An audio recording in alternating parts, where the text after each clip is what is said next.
Coming up on the Beaufort News, should drivers under 18 be prevented from texting and using their cell phones? We'll talk with one Beaufort City Councilman who thinks the answer is yes.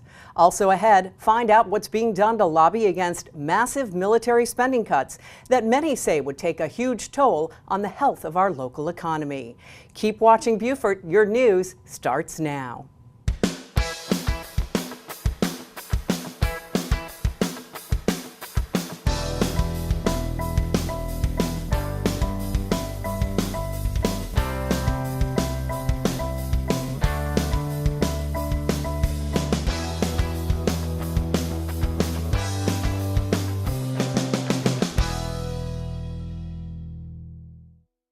Thanks for joining us for the Beaufort News. I'm Allie McNair in for Jessa, Jeremiah, and here are your local headlines.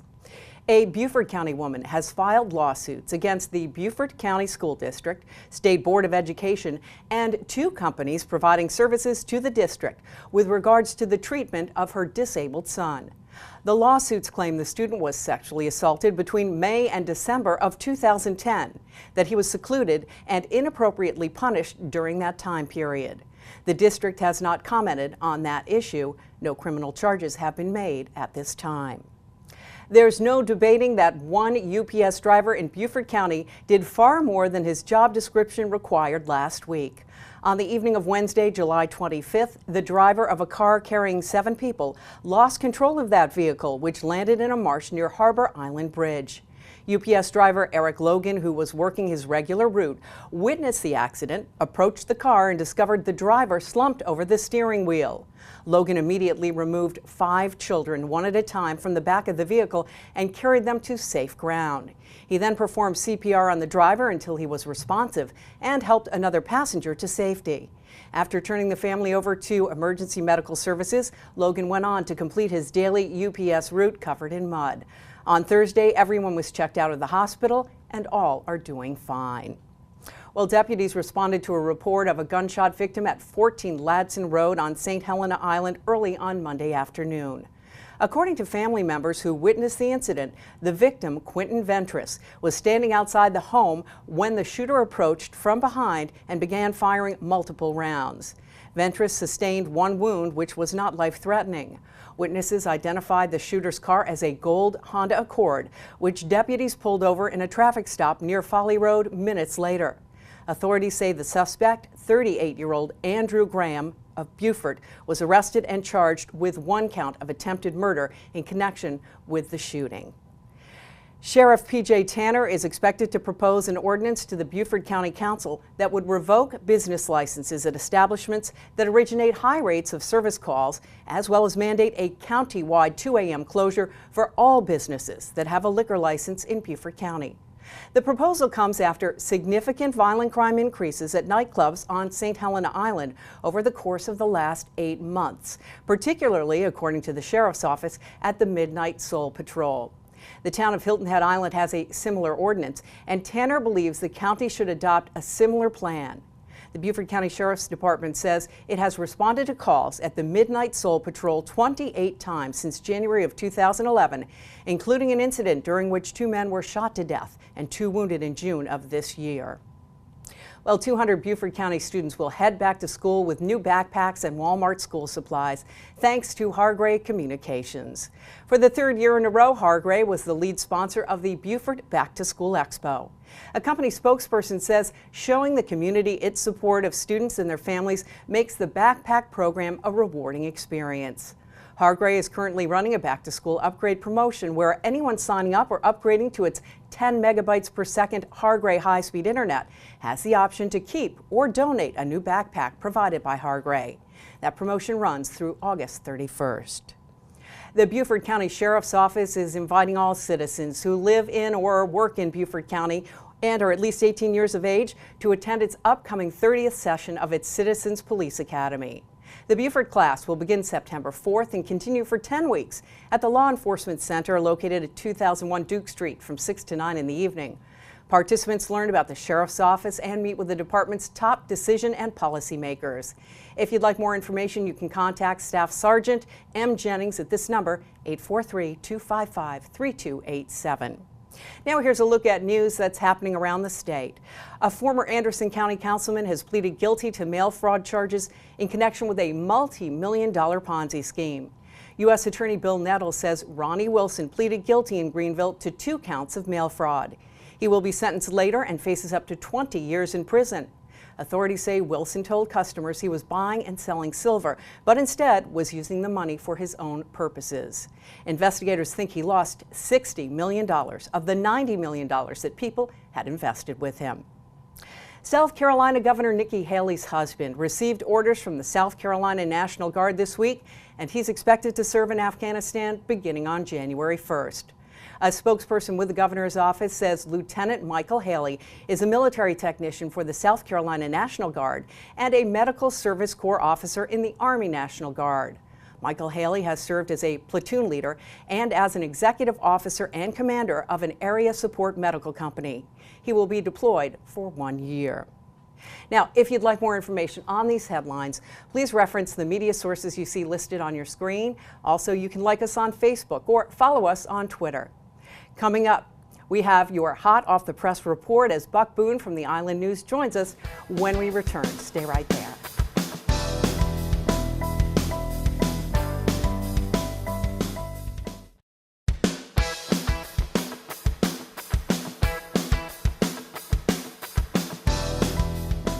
Welcome back to the Beaufort News. Buck Boone is here to give us the latest reports from the Island News. Thanks for joining us, Buck. Good to be here, Allie. Good to see you. Now, I understand there are some changes down the line at the Beaufort Police Department. What can you tell us about that? Well, the Beaufort Police Department is pleased to announce that Robert Carson has been promoted to Operations Captain and Emergency Management Coordinator, and Lieutenant Doug Cadis will fill Captain Carson's former role of Patrol and Special Operations Lieutenant. Also, First Sergeant Charles Squires will take the position of Professional Standards Lieutenant. So some changes there. A big event coming up, Buck, is the day that shoppers really wait for here in South Carolina every year, and that's the annual sales tax holiday. It comes up before the school year starts. When exactly is it? Well, the 13th annual sales holiday for tax holiday will begin Friday, August the 3rd at 12:01 a.m. and tax-exempt purchases can be made through Sunday, August the 5th at midnight. Take advantage of this opportunity to do back-to-school shopping and support local businesses. Now, I know not everything that is bought that day will be considered as tax-free. Can you give us an idea what kind of items will be, though? Taxes will not be imposed on clothing, shoes, school supplies, book bags, computers, printers, bedspreads, linens, and more. For a more complete list of exempt and non-exempt items, please visit the South Carolina Department of Revenue website, which is www.sctax.org. Great information, Buck. Now, there have been some instances of illegal burning in the area. Can you tell us what calls the Burton Fire District has been responding to? Well, the Burton Fire District has responded to increasing calls for dangerous illegal burning in the Grays Hill area. While the number of brush fires and illegal burning has remained pretty much the same as previous years, it's what's being burned that has firefighters concerned. Daniel Byrne, the Burton firefighter there, recalled a recent illegal burn in the Stewart Point Road area where a resident has dumped debris from a demolished home consisting of plastics and carpeting that was then ignited, and that allowed toxic smoke to billow for miles. We're almost out of time here, Buck, but quickly, where can people go to find out, what's allowed and not when it comes to outside burning? Well, what we're saying now is residents also are encouraged to call their local fire department with any questions about what is allowed to be burned. All right, thank you so much, Buck Boone of the Island News. We appreciate your time. Thank you, Allie. Now we turn our attention to business news and Frankie Denmark, chairman of the board of the Beaufort Regional Chamber of Commerce. Frankie, there's growing concern that military budget cuts will have a huge impact on our local economy. Can you speak to the importance of the military when it comes to Beaufort and its economic well-being? Yes, Allie, I'd love to. I mean, Beaufort has enjoyed a long, proud history of supporting our local military installations. Not only the installations, but the Marines, the sailors, and their families that call our community home. With the 3 military installations that we have in Beaufort today, the MCAS Beaufort, Paris Island Recruit Depot, and the Naval Hospital, the economic impact of that is $1.2 billion. And yes, I said billion with a B. I mean, tourism is also a huge part of that, as every graduation period, we have all the families that come down that spend money, at Parris Island to watch their kids graduate. So yes, military is a huge deal for us. What about the fact that we've been hearing about the federal budget and the possibility of sequestration, which would mean deep cuts in military spending? Can you explain what sequestration is and what that would mean for us? 4 months ago, Allie, I didn't even know what the word sequestration meant. I'd never heard of it. Fast forward to today, I want to be sure that all of our viewers hear it. I want everyone to understand just how impactful that can be to not only the folks in Beaufort, but in the folks in Beaufort County, Jasper County, and surrounding counties. In a nutshell, sequestration is the result of the Super Committee's failure to reach an agreement on budget cuts, on budget recommendation cuts. What it's going to actually do is how it's going to affect us. Billions and billions of dollars will have to be cut from the Department of Defense in the next few years, which will drastically change the face of our military.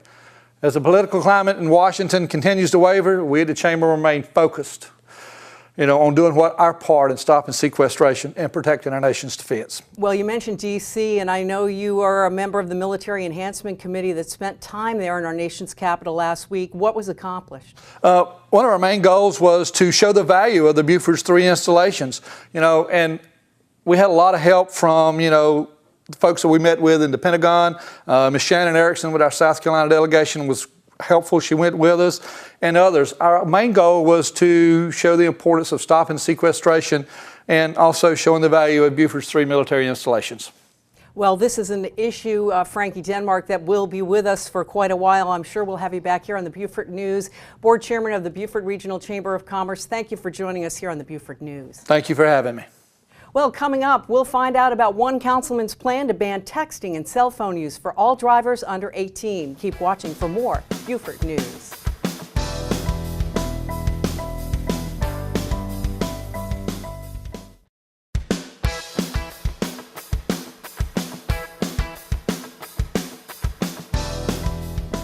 Welcome back to the Beaufort News. Beaufort Councilman George O'Kelly would like to ban all drivers under the age of 18 from using texting or their cell phones while driving. Councilman O'Kelly, thanks for joining me on the Beaufort News. Thank you. Well, you plan on presenting 2 proposals to the City Council. Could you tell us about them? Well, it's 2 parts of one ordinance, really. One would ban usage of any electronic device, including cell phones, for people under 18 while driving. There's an exception if you pull over and park, or if you're calling emergency access like 911 or the fire department or something like that. The other part bans use of texting devices and that sort of thing, sending emails, anywhere where you have to look down and type or punch in stuff. That would be a ban for everyone while driving. Again, it would not affect police, fire department, EMS personnel, or it wouldn't affect you if you saw an accident and were calling in one of those. What motivated you, Councilman, to introduce this proposal or these proposals? I can say that in one word: safety. We have had people hurt and killed in Beaufort and the state because of folks using electronic devices while they're driving, and they don't see motorcycles or other cars, and particularly things like bicycles. People have been hurt and killed. So that's why. If the city goes ahead and they approve the ban on texting and cell phone use for drivers under 18, what do you think the citations or the violations should be? Well, we're going to call it an infraction, not a violation. And the way I've written it is $50 for the first offense, $100 for the second, and $150 for a third or subsequent offense. So it's a graduation. We hope we don't have any. Law enforcement has to have a clear, unobstructed view of somebody doing this before they can stop them. I have gotten totally good feedback from everyone I've talked to. I've heard no one that's against this. Well, Councilman O'Kelly, we will be sure on the Beaufort News to let people know what happens when you make your presentation to the entire City Council, and we want to thank you for joining us on the Beaufort News. Thank you very much. For the 10th year in a row, Beaufort Memorial Hospital was named Most Wired Hospital in the July issue of Hospitals and Health Networks. Ed Ricks, Chief Information Officer and Vice President of Information at Beaufort Memorial Hospital, is here to explain what that accolade means. Ed, what does it mean to be considered most wired? Well, it's a national award for hospitals, and it's not just on using technology, it's on how you use technology to provide patient care and create efficiencies in the system, and especially how it wraps around patient safety initiatives. Can you speak to some of those technologies that are in use at the hospital? Yeah, some of the big things that we've done in the last few years are computerized provider order entry, and people hear about that a lot, but that's actually where the physicians enter the orders directly into the computer system and instead of writing orders and cutting out the middleman. And the nice thing about it is, A, it's very legible, so we don't have the transcription errors that we've had in the past, and things just happen more quickly, and also it allows the computer system to do the decision support. So, for instance, if there are allergies or something like that, the providers know about that while they're doing the orders. A number of other initiatives to sort of make the technology more seamless to the clinicians. That's kind of our goal, is to create the technology to be somewhat invisible and not interfere with the workflow of the providers. Well, it sounds as though it does benefit those who care for the patient, but it also benefits the patient and improves patient care, does it not? Absolutely. I think that's always our goal, is not to just have the technology because it's cool, but to actually improve patient care or the delivery of the care process. And so that's always the goal of what we do. And how would that benefit patient care, Ed? Well, for sure, your provider knows exactly what they're ordering when they order it for you, and if there are any interactions or no duplicate tests are ordered, because the system will tell them. It speeds up the care delivery process, so as soon as the provider puts in the order for an imaging study or medicine, it immediately goes to the pharmacy or the imaging department for the technicians to do those orders. And also, then the information is available to all of our caregivers immediately. So if you're seen somewhere else, we've got the connectivity to our physician offices. The provider in their office knows exactly what's going on in the hospital, and better continuity of care. Yeah, it's got to be a huge benefit for the caregiver and the patient as well. Ed Ricks of Beaufort Memorial Hospital, we want to thank you for your time and letting us know about that Most Wired recognition. Thanks so much. Okay, thanks, Hallie. And when we come back, a new addition to the Beaufort News, information about what's happening in Port Royal. And also, if you want to get out and enjoy some local culture this week, stay tuned, because we have Mark Shaffer from Low Country Weekly to give your local entertainment report when we return.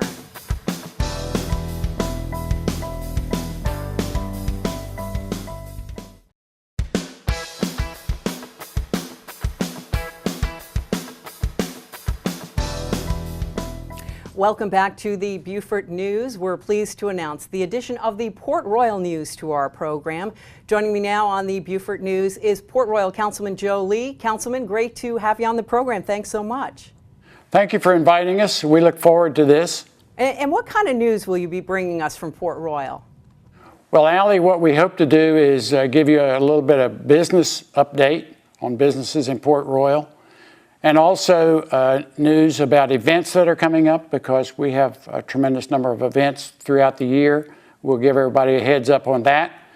And we may get an opportunity to work in some Port Royal trivia as we go along to enlighten people on what Port Royal is all about. Well, that sounds kind of fun, in addition to providing some great information.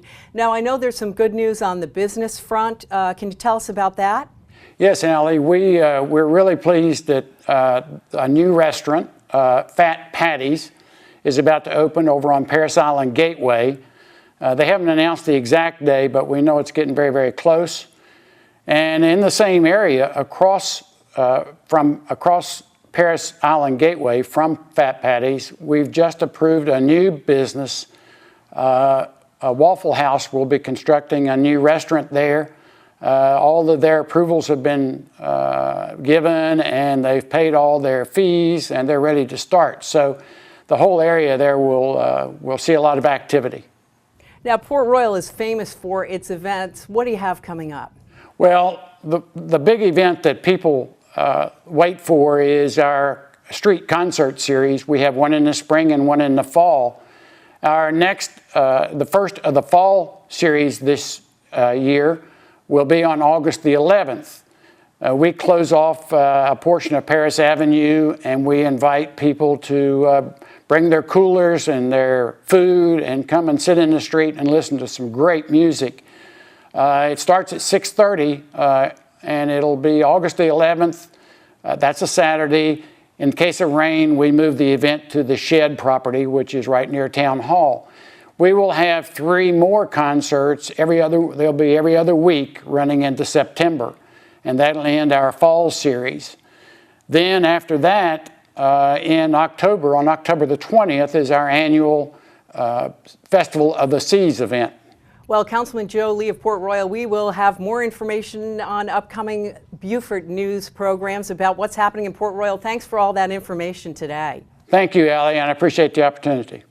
And before we leave you, we have Mr. Mark Shaffer from Low Country Weekly with our entertainment report. Welcome, Mark. Hi, Allie. Well, I understand the Red Piano 2 Gallery on St. Helena will be hosting its annual summer show this Saturday, August 4th. Tell us about it and who's the featured artist. Well, art lovers look forward to this event every year because the Red Piano 2 is such an institution on St. Helena, part of the big community there. And this show brings the public out together for an afternoon with all the regulars, artists, writers. It's a big celebration, a great day. Now, I understand Jan Gretland, am I pronouncing the name right? Yes, you are. Will be giving a talk at the Downtown Library Tuesday at 4. Can you tell us about that? Yeah, Jan's an interesting guy, an expert on Southern literature, but he hails from Denmark and not Denmark, South Carolina. He's the chair of the Center for American Studies at the University of Southern Denmark, and he's been a visiting scholar at USCB on several occasions dating back to 1977. And what's he planning on talking about at the library? Well, he's got a talk entitled Clyde Edgerton's Grandmas and Mummies, Age and Aging in the South. And this guy really knows and loves his Southern lit. If you do too, come on down to the library August 7th at 4 p.m. Well, can you believe it? The Phantom of the Opera is turning 25. I understand USCB is hosting a lavish celebration. What about that? Lavish celebration. Andrew Lloyd Webber's musical extravaganza is indeed turning the big 25.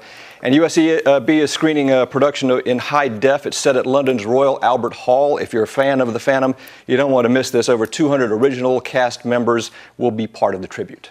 Wow, that sounds great, Mark. As always, we want to thank you for another great entertainment report. Beaufort, we have a lot to look forward to this week. Thank you so much, Mark. Thanks a lot, Allie. And thank you, too, for joining us. I'm Allie McNair in for Jessa Jeremiah. Be sure to join us the next time for your Beaufort News.